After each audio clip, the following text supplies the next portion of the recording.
Senator Roberts. Thank you. Thank you for attending this evening. At the last Senate estimates, I submitted some questions on notice asking how the returns for wind and solar investments compare to other financial investments or benchmarks. You answered very vaguely, or the CEFC answered very vaguely, and essentially said, depends. And the number for that response and the question is SQ 23-000642. In your annual report, you are happy to tout a percentage, but not in your answer to me, apparently. In your report, you say since the Clean Energy Finance Corporation's inception, you have achieved an annualised rate of return of 4.48%, which adds up to 55% total over 10 years. The ASX 200 over the same period has returned 67%. That's 27th April 2012 to 20th of May 2023. An investment in the Australian benchmark would have returned a 22% better profit than this Clean Energy Finance Corporation. Why are your investments in supposedly clean energy, which is not clean, just have a look at what happens when heavy metals out of abandoned solar panels get into the water supply, or oil from a malfunctioning wind turbine leaks into the ocean. Why are your investment returns so poor compared to the Australian benchmark? There's a few things in there. Firstly, that 4.48 that you refer to doesn't just cover renewable energy, wind, solar. If that's what's kind of in your sights, it covers the whole portfolio, and that's everything from green bonds, loans to industrial companies to reduce emissions, technology investments with venture capital, limited partnership interests in funds in sectors like the built environment, agriculture and infrastructure. So it's very, very broad. You can't possibly hone it in just around wind and solar. The other thing I would note, because I guess you're making the point that our returns appear inadequate or are below what other commercial benchmarks should be. The CFC's capital is about driving policy outcomes as well as making an appropriate return. So it's about decarbonising the electricity sector. It's about fuel switching and energy efficiency.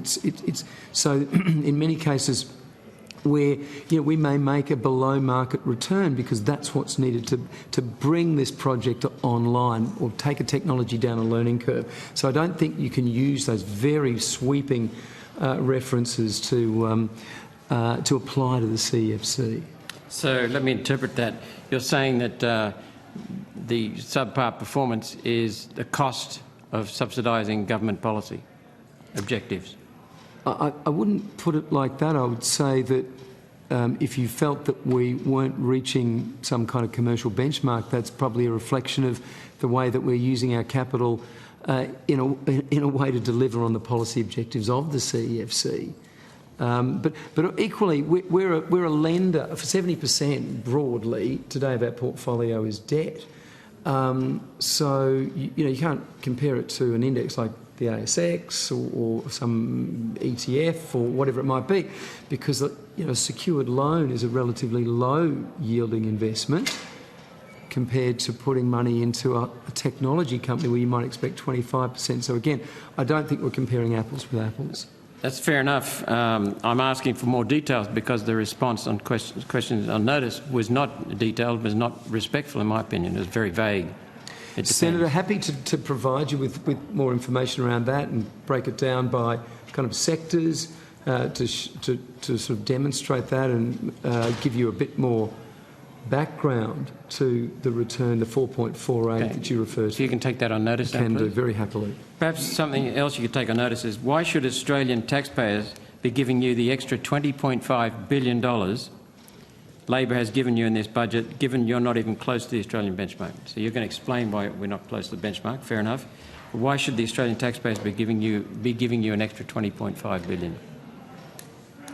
Well, I can start. I'm sure others may have views on this. The money's being given or appropriated to the CEFC to help deliver on some very defined policy objectives like rewiring the nation, like energy upgrades in Household Australia and also, thirdly, investing in growing technology companies here in Australia. So we've proved to do a very good job over the last 10 years on investing and lending and using capital to achieve these environmental outcomes. So one can only assume that's why the government was prepared to back us into doing more.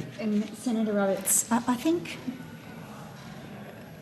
obviously you fundamentally don't believe that it is necessary to reduce carbon emissions. I know so.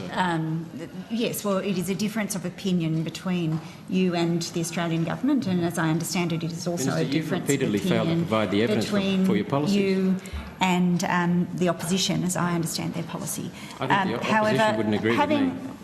Putting that to one side, having agreed that our policy is to reduce Australia's emissions, and we therefore have to look at the policy levers that are available to us. One of the very successful levers, in my opinion, in the Australian landscape has been the CEFC. It is a different model to one that might conventionally be adopted using grants or direct funding to proponents, and instead seeks to increase financial flows into the clean energy sector, as Mr Learmonth has explained to you. It is one of a number of tools that the Australian government seeks to use to drive investment in the clean energy sector, and it has met that objective. Well, I understand that, Minister, but repeatedly you've failed to provide the specific effect of carbon dioxide, human carbon dioxide, on any climate factor, temperature, storms, rainfall. You've repeatedly failed to provide that basis for policy. The whole thing's just running on fluff. So let's continue the questions. I asked you on notice last estimates, Senate estimates, if you'd done modelling on what percentage of your returns are attributable to government subsidies and policies. Your answer to me was yes, as part of your due diligence. Given, it's question number 2 from the return that question on notice that I asked before. Question number 2 says, have you done any modelling or investigation to find what percentage of these returns are attributable to government subsidies or policies? Your answer is all revenue streams are taken into account as part of transaction assessment and due diligence. Your answer to me was to say yes, as part of your due diligence. Given you've done that analysis, what percentage of returns for your investments are attributable to government subsidies and policies? Well, just trying to understand your question, Senator. Our returns come from using government dollars, taxpayers' dollars, that are either lent or invested by the CEFC. So therefore we receive, using those dollars, we are either receiving interest or dividends, or potentially we might sell an equity investment and make a gain. So that's where our revenue comes from. When you say what percentage of that is coming from government subsidies, I mean, all our capital is coming from the government. So all our returns come from the deployment of government capital. I'm just trying to understand what you mean by subsidies there. Do you get a return on your investment? Absolutely, Senator. 4.48. So what percentage you quoted it, and right, that's correct. So what percentage of that is due to government subsidies? Well, I guess I don't quite understand your question, because all our capital is provided by the government. Now, someone might say, well, that's not really a subsidy. That's a provision of capital from Treasury. So therefore, if we're not the recipients of subsidies. I might see if my CFO... I might try and clarify. Sorry. Senator Roberts, I wonder if you could just very petty fashion just outline, because I think he's misunderstanding the kind of organisation you are and the intent. Well, perhaps I could clarify. What part of your returns from your borrowers enables them to succeed because of government subsidies? They wouldn't have provided a return without those subsidies. Probably, Senator, are you thinking about matters such as the large-scale generation certificates, which renewable energy... No, I'm not thinking about that. I'm thinking about the actual return, that income that someone who is borrower of your money or our money is able to make a return because of subsidies for solar and wind. Without those subsidies, would you have got a return? Oh, so you're referring to say, a household subsidy for having solar panels, for example. More to the point, you don't lend to households, I take it? We do via intermediaries. We actually do. We use. But most of your lending is to large. Yeah, a substantial portion is to large projects, large companies. There's part of it, but also we use intermediaries and partners like large Australian banks, for example, to provide mortgages for people, to stimulate people making their houses more energy efficient, or taking out or buying a more efficient home, and they might access a green mortgage. So there's a very broad range of borrowers. Now, they pay back the loans out of the money that they're generating in their business, of course, and that will be. That might be a small manufacturing company, that might be an agricultural company, and it might be a solar farm. So whether they are entitled through their businesses to subsidies, discounts and benefits through state and federal governments, one can only speculate about that. So your mission and values say that the Clean Energy Finance Corporation is a specialist investor with a deep sense of purpose to invest as Australia's green bank to help achieve our national goal of net zero emissions by 2050. How many of the people who how many of your borrowers make a return because of government subsidies for solar and wind?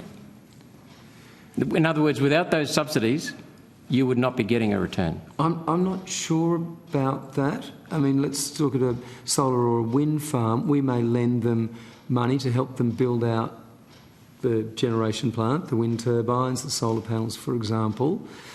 They sell the electricity either into the spot market, or they might have a contracting arrangement. So they generate income through that. Yes, they will also receive a large utility-scale renewables project will also receive a generation certificate, a renewable certificate, which traces its way back to a different government policy, the RET, the Renewable Energy Target.